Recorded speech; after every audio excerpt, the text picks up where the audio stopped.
doing these. These are videos that if you've gone on the internet and looked at the list that I've compiled, it's incomplete and yet still contains 140 something movies.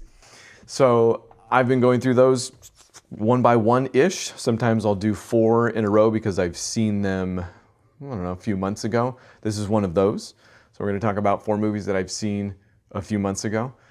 And I figured it was still worth bringing them up because I get to at least incorporate them into this series, talk about why I chose them, maybe a little bit about what they mean historically. So this week, we're actually still in 1978 with all 4.5 of the movies I'm going to talk about. And it is a packed show. So I'm going to do my best, but we're at the point in any series that it seems I come up with where it's beginning to snowball and I'm putting way too much time into both the background, but also just what I think about the movies in general. Because again, these are all relatively new to me. I am no expert in this field. I'm just having a great time. So this week, it's going to be Snake and the Eagle's Shadow in 1978 to start off with. This made the list for a very easy reason that's going to qualify quite a few more movies from here on out, but it's Yuen Woo-ping's first directed film. Yuen Woo-ping is a major force in the genre and will be for decades and still is, some would argue, although I think his last thing has been in 2020, so he might be taking a little bit of a break, but the dude is 70-something at best. Let's look it up. Yuen Woo-ping is 78 years old nowadays, still killing it. But back in 1978, when he releases this thing, he teams up with Jackie Chan. They basically do what they're going to be doing for decades with the Kung Fu comedy, like right off the bat. You know, and we talked about The Spiritual Boxer and how sometimes that's also pointed to as a precursor to the Kung Fu comedy. You know, they take things a little bit less seriously, whereas a lot of these are kind of Kung Fu epics. The stories are very serious, maybe even melodramatic here and there. This, not so much. And it's great. Even nowadays, I think you'd be hard-pressed to find more technically proficient stooging on film. And part of that's because Jackie starts at the bottom here. He's basically a janitor at a Kung Fu school, kind of a punching bag, until he meets a drunken beggar. And it is the same actor that plays the drunken beggar in Drunken Master, and it is Yuen Woo-ping's father, Yen Siu-tien, who was in 6 movies in 78 alone. He was in 12 more in 79. So dude was getting the work done. Also, I think he passed away in 79, so he was already kind of an older guy, even though he was doing a fair amount of his own stunts, it looks like, in these movies. But he teaches Jackie via montage, and Jackie's skills improve, and we get a lot of really good action set pieces, especially if this is their first collaboration. Siu-tien is kind of on the run as the last surviving member of Snake Style, while the Eagle Claw clan is after him. I think they've eliminated the rest of his students at this point. So he kind of teaches Chan on the sly, but Chan, being kind of the goof that he is, gives it away, and so everything comes to a head towards the end. But the choreo is great. There's a cool puppet fight between Jackie and one of the other students at the school that's pretty much orchestrated by Tien from behind. As he's training, he kind of develops his own style based on some other things he's seen between a cat and a snake, by the way. So if you've got animal sensitivities, be careful. This one has a, I'm sure, very real fight between a snake and a cat. And while the cat does win in the movie, he doesn't seem very happy about the whole thing altogether. But I actually don't want to undersell the story here either, even in favor of the action. There's a relationship that Chan and Tien work out on screen that you can get invested in. I think they actually do a fantastic job. And just overall, for an early outing for Yuen Woo-ping and Chan and the Kung Fu comedy, pretty darn good. Super surprised by this one in that way. Also surprising, in a very different way, is Game of Death. And I knew we were going to need to talk about Bruce Lee, but here's the thing. I hesitate because it's a lose-lose for me in a lot of different ways. There's so much out there on Bruce Lee. You already know who I'm talking about, even if you've wandered into this video from who knows where. Everybody's heard of Bruce Lee. But because there's so much of him out there, I either don't say enough or I say too much or it's already done better elsewhere. So go watch some of those videos and documentaries because they do a great job and they are very interesting. Bruce Lee was a very interesting person. And I'll try to give you the high level on why, especially for this video series, because we need to, regardless, he is the one you're going to hear about as the inspiration for anyone from Jackie Chan, quite obviously, to Scott Adkins nowadays. He's just the one you'll hear about over and over and over. So we do need to talk about him. He was Kato in the Green Hornet. That was an early version. In fact, that is something you might actually hear me talk about eventually. I'm kind of looking forward to watching that. But while that show was a sleeper in the States, it was a sleeper hit in Hong Kong, where I think they even called it the Kato Show as opposed to the Green Hornet. I don't know if that was colloquially or not. But basically at that point, he's got the clout to start talking about movies.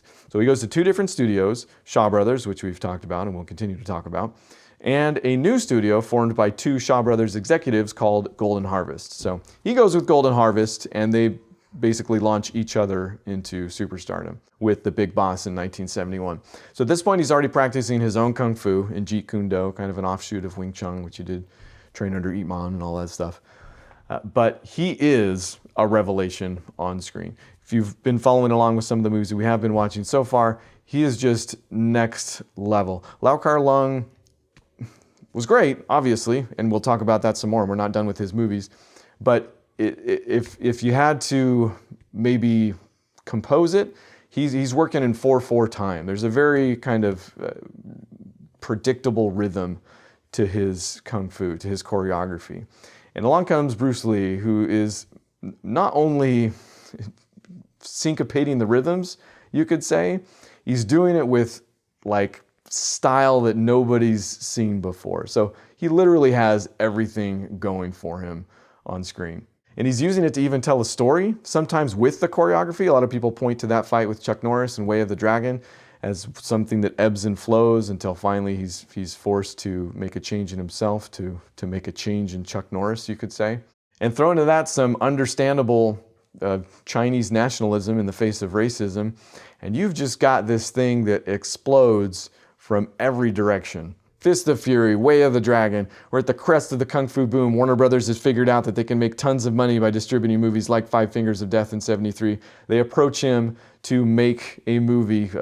Enter the Dragon, the one you always hear about, is a co-production, is a Hollywood-Hong Kong co-production with Bruce Lee. It does bananas. Bruce Lee is poised to take over the world in 1973, right? The year we've talked about for the Kung Fu boom, when he dies. And his movies don't find new life, I would say, because they were already hits, but they get even more, like a myth develops around the man himself. An entire exploitation genre was built around Bruce Lee, just to give you a clue of how big it was. It was so big that Golden Harvest, who had apparently misplaced some of this footage of a film he had already started working on in 1972 called Game of Death. They say they misplaced it. I think it probably just took them the full 5 or 6 years to actually come up with the courage to release this actual thing. Because unfortunately, it did come out. And I'm not, again, none of this is doing Bruce Lee justice talking about this movie, but there is so much of it out there. And this is maybe the premier cinematic train wreck possibly in history. So I don't know if that's what draws me to it so much, but when it did finally come out, they got Robert Klaus to actually put his name on it and finish up the other footage. Supposedly there was about 100 hours already shot. If that's the case, I don't know why more of it didn't end up in the final product, because this thing is, like whatever you've heard about it, it's worse, right? The doubles are bad, which all apologies to Yuan Biao, I guess was one of the doubles, but they don't look like Bruce Lee. They use really hokey tricks like sunglasses, and at one point he gets shot in the face. The story of this movie is that Billy Lowe, a character played supposedly by Bruce Lee, I think they did keep that name from the original. He was a film actor, which gave them this ability to kind of recreate scenes from his other movies like Fist of Fury and kind of use footage from the movies, number one, but also cut in the middle, and then he's like walking off the set is when a lot more of the story takes place to this actual film, which is a mess. I'm not even gonna try, actually. But they got Robert Klaus back to direct the pieces that they added onto it, and they got Sammo Hung to direct some of the action pieces that they put into it. He actually shows up in a fight himself also. None of their best work, unfortunately. I don't know if that would have saved it, but they also use literal footage from Bruce Lee's funeral, so it ends up being morally bad as well. It's every kind of bad. And yet, when it comes to that fight with Kareem Abdul-Jabbar, most of the footage that they did have already filmed was from that showdown, I guess. So you even still get an iconic jump. Like, people will still recognize Bruce Lee in the jumpsuit from Game of Death, even though they don't want to and have hopefully not seen that actual movie. So it still manages to do something. And again, it is one of the most interesting train wrecks in all of cinema. So I guess you can still check it out, but as far as not doing Bruce Lee justice on this, a incomplete list that doesn't do action movies justice, there you go. So forget about most of that, but actually not all of it, because the next movie we're going to talk about, Enter the Fat Dragon, still from 1978, second movie that Sammo Hung ever directed, has to do with Bruce Lee. Sammo plays this gifted kung fu student who idolizes Bruce Lee. It never really says whether or not he's good at kung fu because he's been watching Bruce Lee movies or if he's had his own schooling or however that goes. The plot itself actually follows Way of the Dragon a little bit. He goes to work in his uncle's kitchen and ends up defending the kitchen from some street toughs that keep coming around. But it's almost vignetted in the way it deals with some of that. It's set up more along the lines of action set pieces rather than, I don't want to say telling a coherent story, but it's guerrilla filmmaking at its best, kind of in a way. It's incredibly earnest, and I think it definitely gets by on that. But let's put it this way. At one point, kind of really outside of the rest of the story, he gets picked up to be an extra in a Bruce Lee film. And this is probably my favorite part of the film, even though it doesn't figure into the greater plot all that much. But he shows up on set, and he sees the guy that's supposed to be playing Bruce Lee. It's obvious he's in a Bruce-sploitation film at this point, and basically takes the guy to task, who the guy is a jerk to him, first off, but mops the floor with him. The rest of the extras then come at him, and he mops the floor with them, and basically has this line that Bruce Lee is his hero, and they should be trying harder, you know, to honor him, to even just make movies about him. So it's, again, kind of left field for this actual movie that is mirroring Way of the Dragon in some other ways. But give me commentary with my kung fu and give it to me from Sammo Hung. You know, he uses it to go into something that becomes pretty familiar in Sammo's career, where he talks about how, yes, he doesn't look like Bruce Lee. He doesn't even look like a martial artist. You know, he's got some weight on him. There's that, he basically has the kingpin thing going for him. It's all muscle.